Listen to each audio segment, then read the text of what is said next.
శ్రీ సాయినాథాయ నమః. శ్రీ సాయి సచ్చరిత్రము 30వ అధ్యాయము. షిరిడీకి లాగబడిన భక్తులు కాకాజీ వైద్య, రహతా కుశాల్ చంద్, పంజాబీ రామ్లాల్.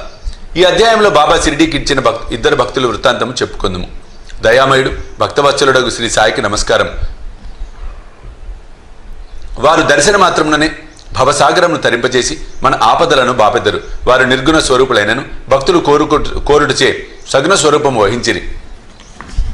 భక్తుల ఆత్మ సాక్షాత్కారము కలిగించుటచే మహాత్ముల కర్తవ్యం. అది యోగేశ్వరుడైన సాయినాథునకు ముఖ్యతమైనది, తప్పనిసరైనది. వారి పాదములను ఆశ్రయించిన వారి పాపములెల్లా నశించును. అటువారి ప్రగతి నిశ్చయం. వారి పాదమును స్మరించుచు పుణ్యక్షేత్రముల నుండి బ్రాహ్మణులు వచ్చి వారి సన్నిధిలో వేదశాస్త్రములు పారాయణం చేసి గాయత్రి మంత్రమును జపించెదరు. దుర్బలులు పుణ్యహీనులు మొగడిచే భక్తి అనగానే మనకు తెలియదు, మనకింత మాత్రము తెలియను. ఇతరులను మనలను విడిచిపెట్టినప్పటికీ బాబా మాత్రం మనల్ని విడువరు. వారి కృపకు పాత్రులైన వారు కావలసినంత శక్తి, జ్ఞానము, నిత్యానిత్య వివేకములను పొందెదరు. భక్తుల కోరికలను పూర్తిగా గ్రహించి సాయి వాణిని నెరవేర్చును. అందుచేత ఎవరికి కావలసిన వారు పొంది కృతజ్ఞతతో ఉండెదరు. కానీ మేము వారికి సాష్టాంగ నమస్కారం చేసి వేడుకున్నదము. మా తప్పులన్నీ క్షమించి సాయి మా ఆరాటములన్నీ బాపుగాక. కష్టముల పాలై సాయిని విధముగా ప్రార్థించి వారి మనసు శాంతించి బాబా కటాక్షంచే వారు సంతుష్టునందెదరు. దయా సముద్రుడకు సాయి కటాక్షించుడిచే హేమాడ్ పంత్ ఈ గ్రంథమును రాయగలిగినని చెప్పవచ్చును. లేకున్నచో తనకు గల యోగ్యత ఎంత, ఎవరింత కఠినమైన పనిని పూనుకొనగలరు? శ్రీ సాయి ఈ భారమంతయు వహించుడిచే హేమాడ్ పంత్కు కష్టము గాని శ్రమ గాని కానుకుండెను. తన వాక్కును కలమును కూడా ప్రేరేపించుటకు శక్తివంతమగు జ్ఞానమనే వెలుతురుండగా అతడు సంశయం గాని ఆరాటము గాని పొందనేలా. అతడు వ్రాసిన ఈ పుస్తక రూపమున శ్రీ సాయి అతని సేవను గైకొనెను. అతని గత జన్మల పుణ్య పరంపరచే ప్రాప్తించెను. కావున అతడు అదృష్టవంతుడని పుణ్యాత్ముడని అనుకొనెను. ఈ క్రింద కథ సాధారణ కథ కాదు, స్వచ్ఛమైన అమృతం. దీనినెవరు త్రాగెదరో వారు సాయి మహిమను సర్వాంతర్యామిత్వమును తెలుసుకొందురు. వాదించువారు, విమర్శించువారు ఈ కథలను చదవనక్కర్లేదు. దీనికి కావలసినది అంతులేని ప్రేమ, భక్తి. వివాదము కాదు. జ్ఞానులు భక్తి విశ్వాసములు గలవారు లేదా యోగుల సేవకుల మనుకున్నవారు ఈ కథలు ఇష్టపడి మెచ్చుకొనెదరు.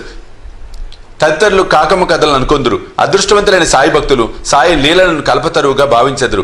ఈ సాయి లీలామృతము త్రాగినచో అజ్ఞానులకు జన్మరాహిత్యం కలుగును, గృహస్థులకు సంతృప్తి కలుగును, ముముక్షువులకి ఇది సాధనముగా ఉపకరించును.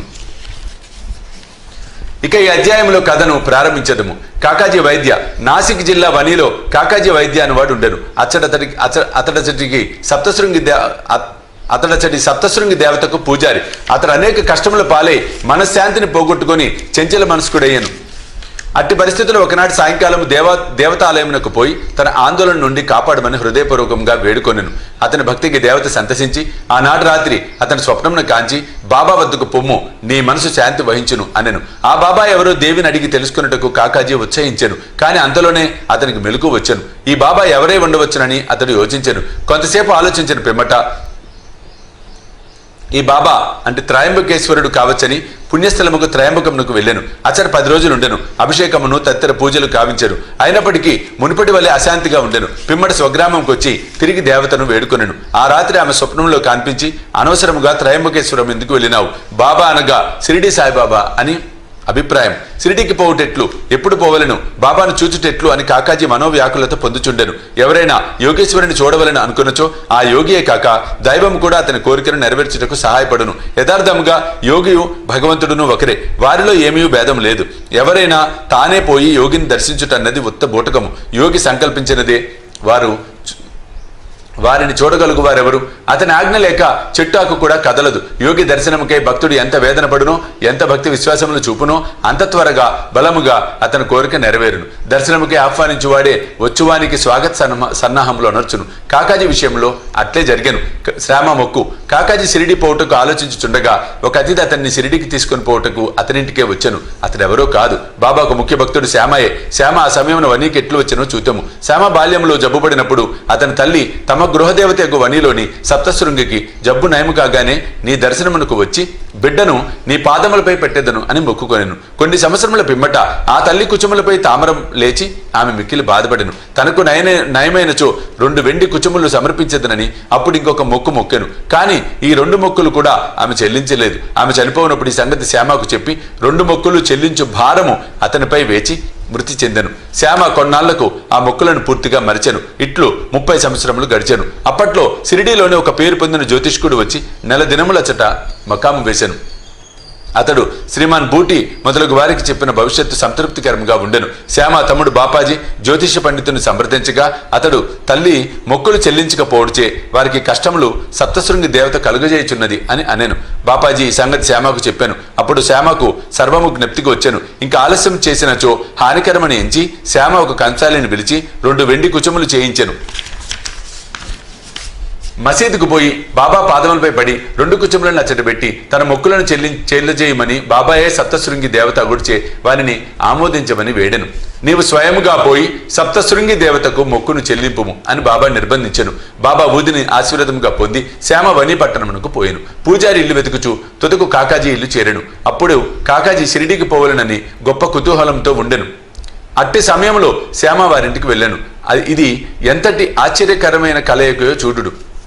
మీరెవరు, ఎచ్చటి నుండి వచ్చినారని కాకాజీ అడిగాను. మాది సిరిడి, నేను సప్తశృంగి దేవతకు మొక్కు చెల్లించుటకు ఇక్కడికి వచ్చాను అని శ్యామ చెప్పాను. సిరిడి నుంచి వచ్చానని తెలియగానే శ్యామను కాకాజీ కౌగలించుకొనెను. ప్రేమచే మైమరిచెను. వారు సాయిలీలల గురించి ముచ్చరించుకొనిరి. శ్యామ మొక్కులన్నీ చెల్లించిన పిమ్మట వారిద్దరూ సిరిడికి బయలుదేరి. సిరిడి చేరగానే కాకాజీ మసీదుకు పోయి బాబాను చూచి వారి పాదములపై పడెను. అతని కళ్ళు కన్నీటితో నిండెను. అతని మనసు శాంతించెను. సప్తశృంగి దేవత స్వప్నంలో తెలియపరిచిన రీతిగా బాబాను చూడగానే అతని మనసులోని చంచలత్వము పోయి ప్రశాంతి వహించెను. కాకాజీ తన మనసులో ఇట్లా అనుకొనెను, ఏమీ ఈ అద్భుత శక్తి, బాబా ఏమీ పలకలేదు. ఉత్తర ప్రత్యుత్తరములు కూడా జరగలేదు. ఆశీర్వచనములనైనను పలుకలేదు. కేవలము వారి దర్శనమే సంతోషమునకు కారణమయ్యను. వారి దర్శన మాత్రముననే నా మనశ్చాంచల్యము పోయినది. అంతరంగమున ఆనందము ఉద్భవించినది. ఇది ఏ దర్శన భాగ్యము. అతడు తన దృష్టి సాయినాథుని పాదములపై నెగడించెను. అతని నోట మాట రాలేదు. బాబా లీలలు విని అతని సంతోషమునకు అంతు లేకుండెను. బాబాను సర్వస్వ శరణాగతి వేడెను. తన వేదనను బాధలను మరచెను. స్వచ్ఛమైన ఆనందమును పొందెను. అక్కడ 12 రోజులు సుఖముగా ఉండి తుదకు బాబా వద్ద సెలవు తీసుకొని వారి ఊది ప్రసాదమును ఆశీర్వచనమును పొంది ఇల్లు చేరెను. రాత కుశాల్చంద్. తెల్లవారుజామున వచ్చిన స్వప్నము నిజమగునని అందరూ అనుకొందురు. ఇది సత్యమే కావచ్చు. కానీ బాబా స్వప్నములకు కాల నియమము లేదు. ఒక ఉదాహరణ, ఒకనాడు సాయంకాలము కాకసాహెబ్ దీక్షిత్తును రహతాకు పోయి చాలా రోజుల నుండి చూడకుండుచే కుశాల్చంద్ను తీసుకురమ్మని చెప్పాను. ఒక టాంగా తీసుకుని కాక రహతా వెళ్ళాను. కుశాల్చంద్ను కలిసి బాబా చెప్పిన వార్తను అందజేశాను. దీనిని విని కుశాల్చంద్ ఆశ్చర్యపడెను. మధ్యాహ్న భోజనానంతరం నిద్రపోచుండగా తనకు స్వప్నంలో బాబా కనబడి వెంటనే సిరిడికి రమ్మని అనినందున అతడు సిరిడి పోవుటకు ఆతురతో ఉన్నానని చెప్పాను. తన గుర్రం అచ్చట లేకుండాచే తన కుమారుని బాబాకు ఈ సంగతి తెలుపుటకై పంపాను. కుమారుడు ఊరు బయటకు పోయేసరికి దీక్షిత్ టాంగాను తీసుకుని వచ్చాను. కుశాల్చంద్ను తీసుకుని రావలసినదని బాబా దీక్షిత్కి చెప్పుడుచే ఇద్దరు టాంగాలో కూర్చొని సిరిడికి చేరిరి. కుశాల్చంద్ బాబాను దర్శించెను. అందరూ సంతసించిరి. బాబా ప్రదర్శించిన ఈ లీలను చూసి కుశాల్చంద్ మనసు కరిగాను. పంజాబీ రామ్లాల్, బొంబాయి. ఒకనాడు బొంబాయిలో నుండి పంజాబీ బ్రాహ్మణుడు రామ్లాల్ అనువాడు ఒక స్వప్నము కాంచెను. స్వప్నంలో బాబా కనపడి సిరిడికి రమ్మనను. బాబా వానికి మహంతు వలె కాన్పించెను. కానీ అతనికి వారెచ్చటగలరో తెలియకుండెను. పోయి వారిని చూడవలనని మనమున నిశ్చయించెను. కానీ చిరునామా తెలియకుండాచే చేయుటకు ఏమీ తోచుకుండెను. ఎవరైనను మనము పిలిచినచో వచ్చువారి కొరకు కావలసినవన్నీ మనం సమకూర్చదము. ఆ విషయంలో కూడా అట్లే జరిగాను. అతడు ఆనాడు సాయంకాలం వీధిలో పోవచుండగా ఒక దుకాణంలో బాబా ఫోటో చూశాను. స్వప్నంలో చూసిన మహంతు ముఖ లక్షణములు ఈ ఫోటోలో ఉన్న వారితో సరిపోయాను. కనుగొనగా ఈ పటము సాయిబాబాదని తెలిసాను. అతడు వెంటనే షిరిడీకి పోయి అచ్చటనే తన అంత్యకాలం వరకు ఉండెను. ఈ విధముగా బాబా తన భక్తులకు దర్శనమిచ్చుటకై షిరిడీకి తీసుకుని వచ్చుచుండెను. వారి ఇహపరములను కోరికలను తీర్చుచుండెను. 30వ అధ్యాయం సంపూర్ణము. సద్గురు శ్రీ సాయినాథ అర్పణమస్తు. శుభం భవతు.